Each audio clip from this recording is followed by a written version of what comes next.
אני חשבתי לתומי שעל השאלה הזאת לגבי אותו גולם שעשו להצטרף למניין, אני מכיר הרבה בתי כנסת שמחפשים בהם אנשים שמוכנים רק להתפלל ולא לדבר. זה יכולה להיות המצאה לא רעה.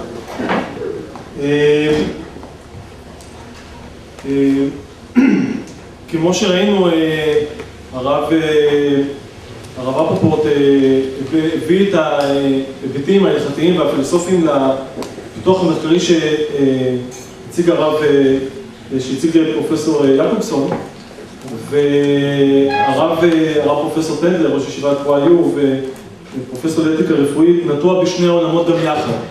גם העולם של הפרקטיקה המדעית וגם של האידאה התורנית, ואני מתכבד מאוד להזמין את הרב פרופסור טנדלר להגיב לכל אשר שמענו עד כאן. Who the Professor Sperber. My host today most likely is my son-in-law. His bright idea to involve me in this conference. I thank you for the opportunity.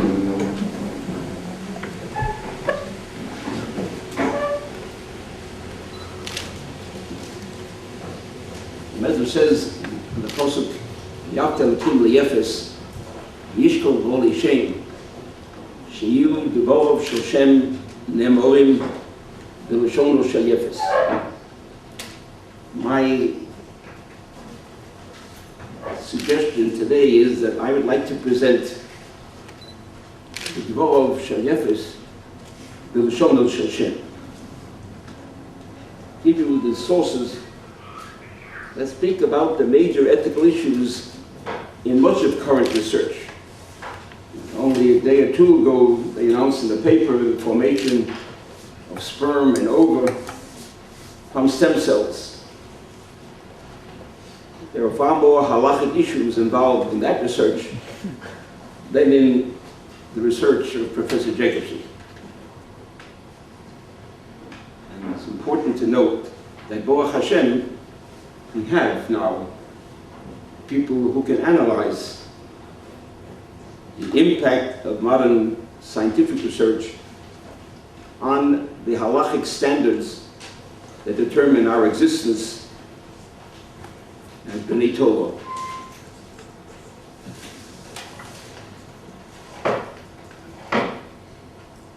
The luchos, the Medrash says, were 6 tefachim by 6 tefachim. And the Medrash asks, Parshas Noso, Me'echon notal Moshe kal neho. Where did he get his rays of glory? Medrash continues that the luchos were tfachayim b'yad Hashem and tfachayim b'yad Moshe and tfachayim be'emtza u'mishom notal Moshe kal neho. I was stepping into the territory of the Rebbeinu Shloim or Moshe Rabbeinu.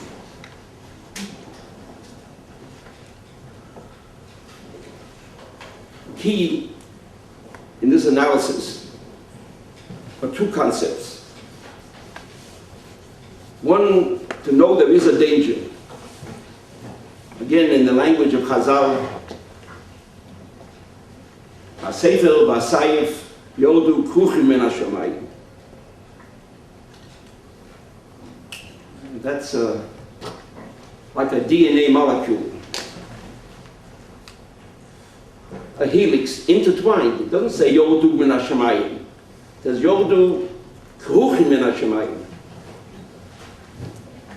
That concept is critical to let you know that there's a recessive gene in every activity of mankind.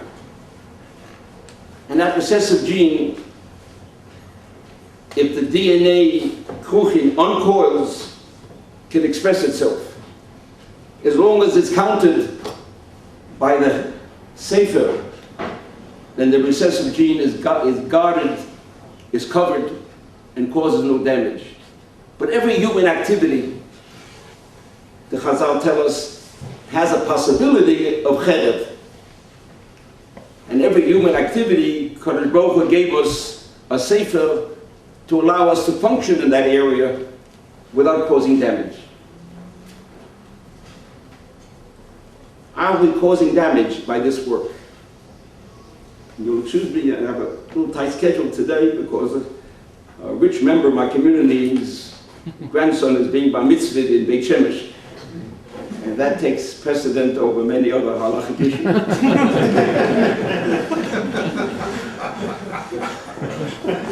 Well, I should cut that up.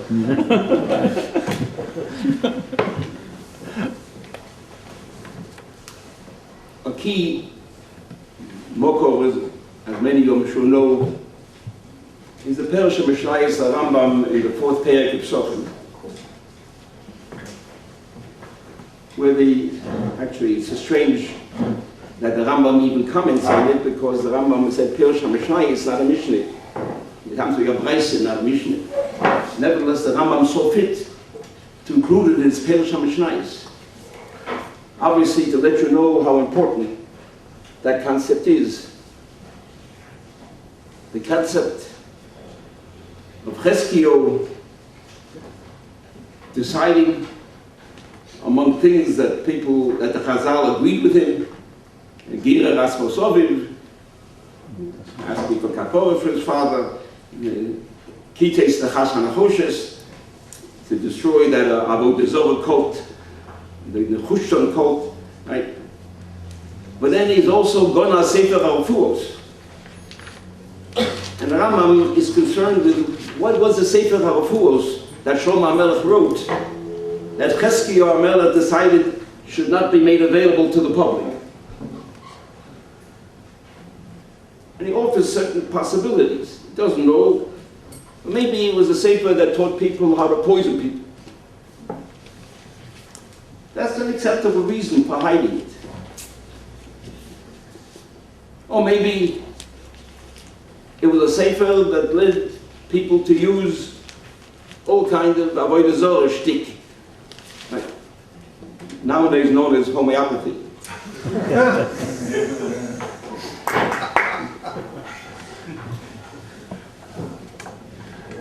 Also acceptable. So what's not acceptable, he says, Ato shva hefsid zeh hamamach. Ich yochsu lecheskio ma shein royo leyachis kamoso liruui hamon. Ulfidaton hakal v'amishubosh. They said, you know, why they hid the Sefer? Because it was such a wonderful Sefer. Who needed the Rebbeinu Shalom? Every disease had its treatment, went to the Sefer, no one had to say Rebbeinu. Therefore they hid it.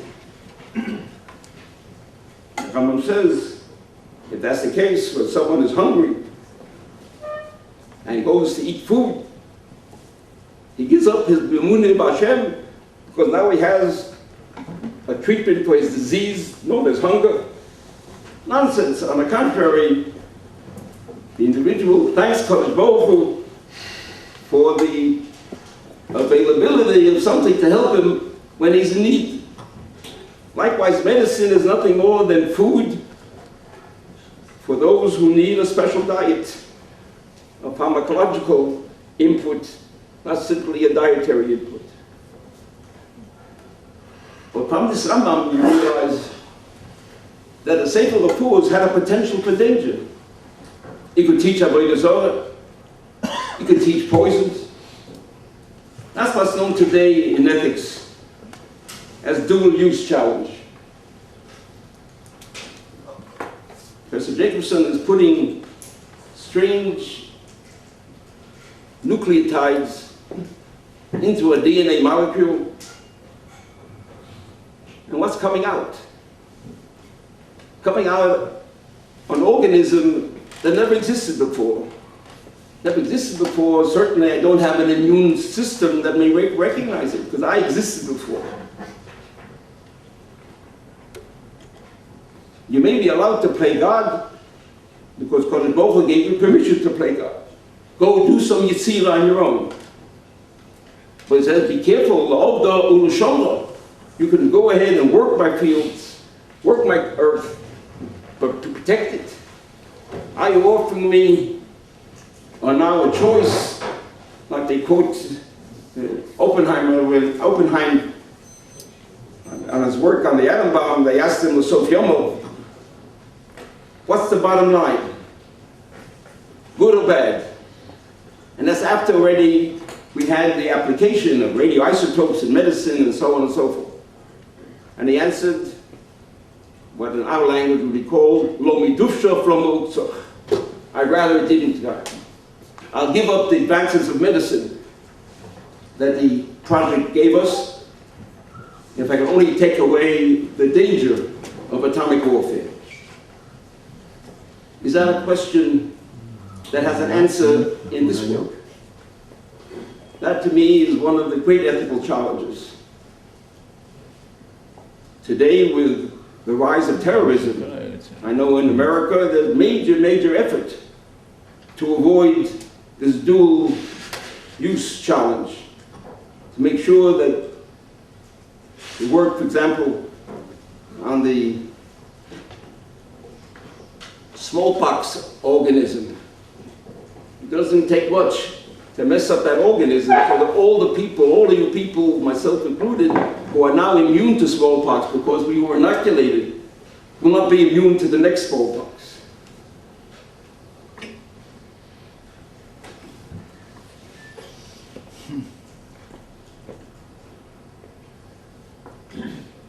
Genetic research as applied to medicine, which is really the great hope of the work that Dr. Jackson was referring to make use of it for the benefit of mankind. That is already with a tainted history. The use of genes for treatment of disease has been tried. The work on the combined immune deficiency disease led to the production of leukemic cells, and the research had to stop. This is a major concern.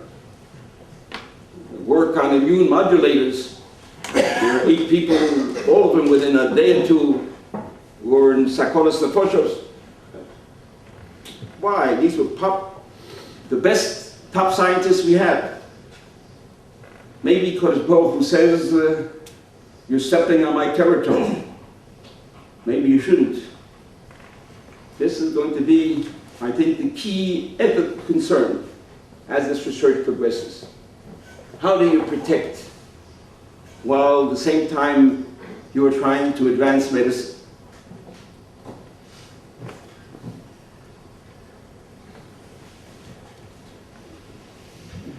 Let me share with you a chidush.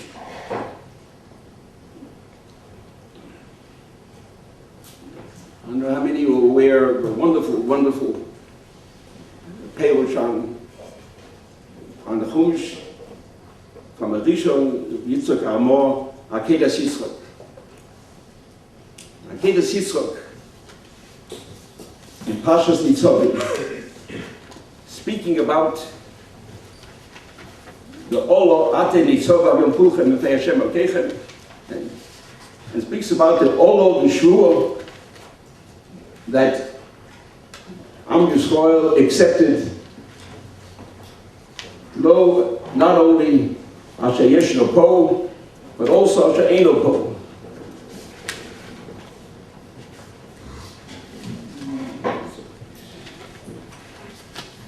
In a moment, I think I brought along a copy. Just read a few lines, and you'll see what a real chidush that the Yitzchak Amor talks about synthetic genes. What's a synthetic gene? A gene that never existed before. A gene that was made after Sefer Bereshit was written.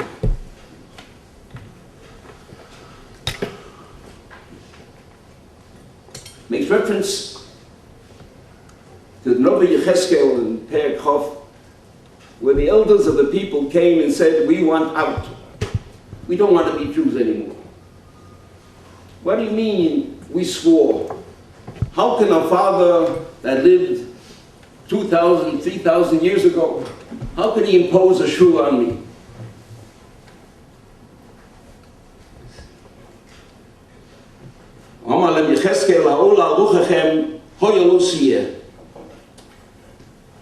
But he asked himself, but the truth is, lo yushlam shum onesh nefesh haben mimasa av. How could it be? Oh, you tell me everybody was here, all the nefashos were here, and nefesh doesn't get malchus, and nefesh doesn't get punished. Only a goof gets punished. Without a goof, there's no community.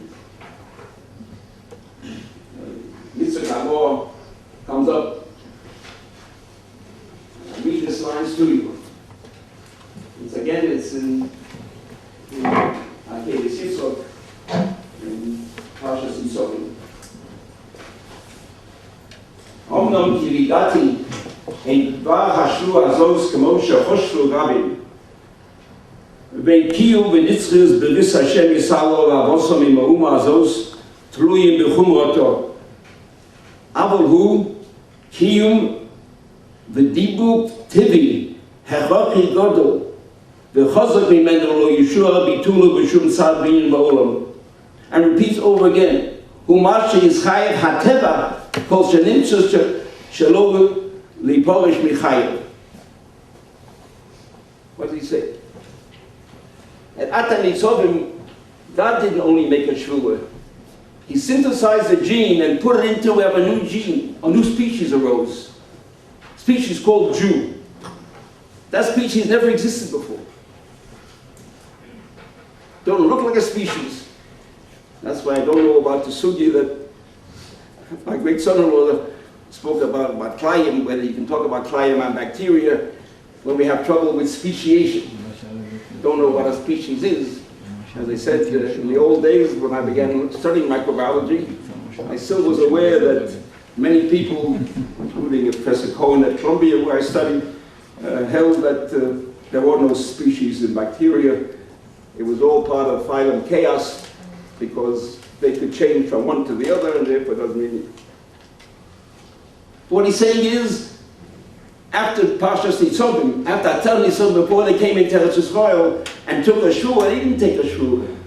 He took a shua, sure, but I know Kodesh Baruch Hu says that you can't impose a shua on later generations.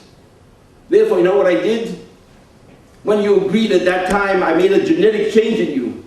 So that every child born thereafter is bound by that genetic change which commits you to Kodesh Baruch Hu.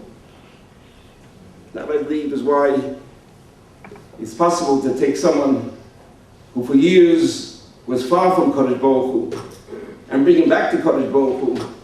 All it means is you activate a gene that was inactive for a period of time. There's much more to be said.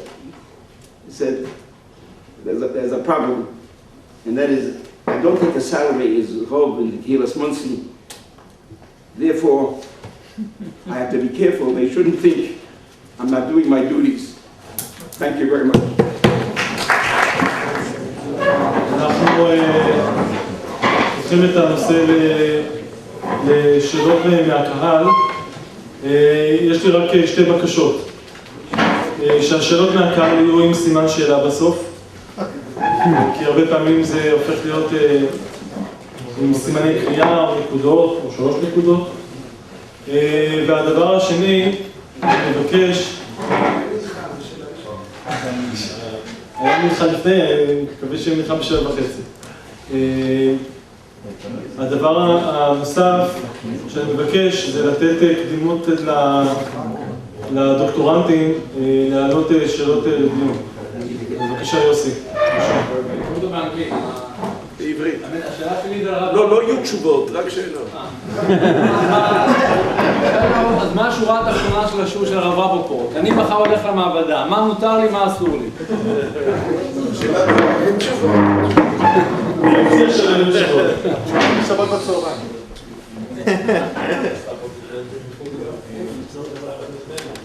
זה רק עוד אין אש.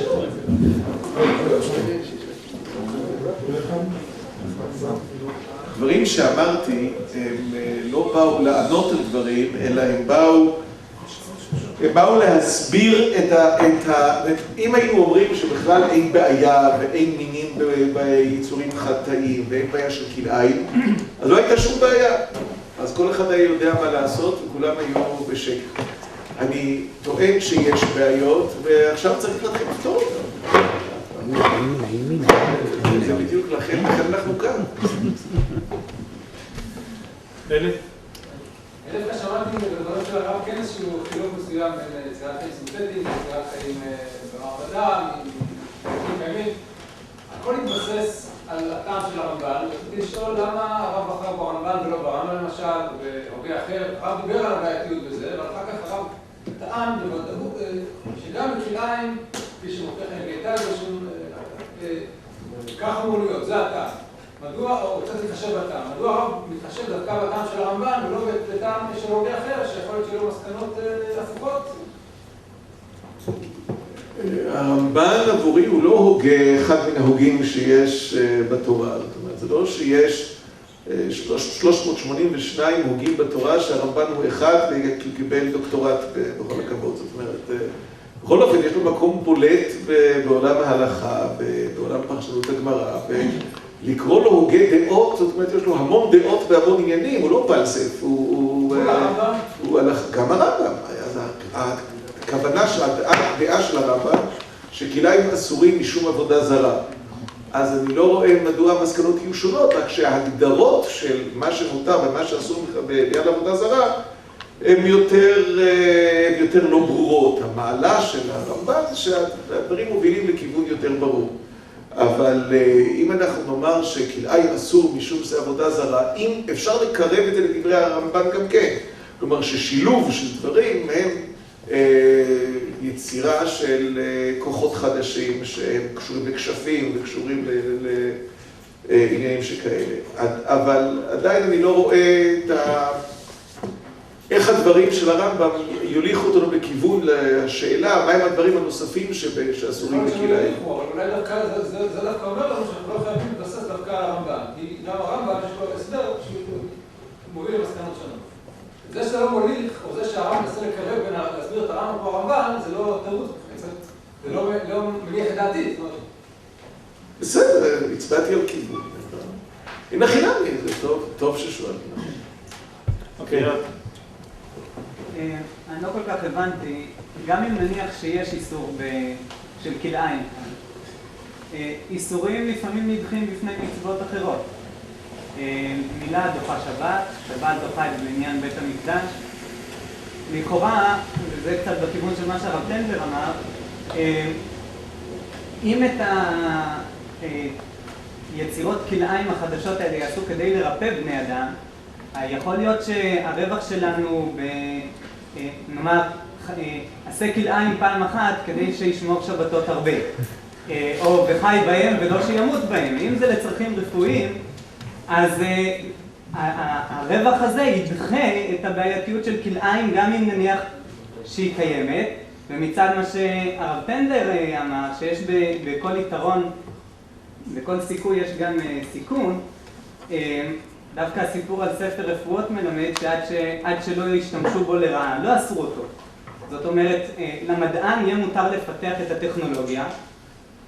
כשנתחיל לראות טרוריסטים שמשתמשים בהם, אז אולי נצא למלחמה נגד זה. את ספר רפואות לא גנזו מראש. זו שאלה אחת. השאלה הראשונה נכונה, האם מותר לחלל שבת כדי לפתח תרופה חדשה, מצילת חיים? אם יש חולה בשבת. לא, אין, יהיה. אני בטוח שיהיה. זאת אומרת, אם אין עכשיו, יהיה חולה, כרגע אין חולה מסוכן, אני צופה שעוד מעט יהיו חיידקים של דלקת ריאות עמידים לפני כל האנטיביוטיקה בגלויות, אני מפתח אנטיביוטיקה בשבת כדי להציל אותם. שאלה מותר או אסור, שאלה מעניינת. התשובה לא פשוטה, זה גם דבר שצריך לתת את הדעת. אני מסכים בהחלט, תראה את היטלר יימח שמו, רק 6 מיליון יהודים באמצעים נורמליים, בלי ביולוגיה סינתטית ובלי פצצה גרעינית, רק עם המון רוע לב. וזה מה שצריך, והשאלה היא לא של האמצעים, השאלה היא של רוע הלב. ונגיד רוע הלב צריך להילחם, רוע הלב זה תכונה, על זה צריך לבכות. אני לא בטוח שבאמת הטכנולוגיה היא הבעיה פה, זה אני מסכים. ולכאורה הטכנולוגיה היא גילוי של כוח אלוקי. עכשיו, אדם יש בחירה חופשית. אז גם אדם שלומד תורה יכול לעשות הרבה רע עם התורה שלו, במהלך ההיסטוריה. אז לא בגלל זה לא נלמד תורה. אתה צודק בקטע שאני מסכים מה ש... שאלה שנייה שרציתי לשאול, וזה לגבי האם יש כלאיים. בזמנו אני זוכר ששמענו שיעור מהרב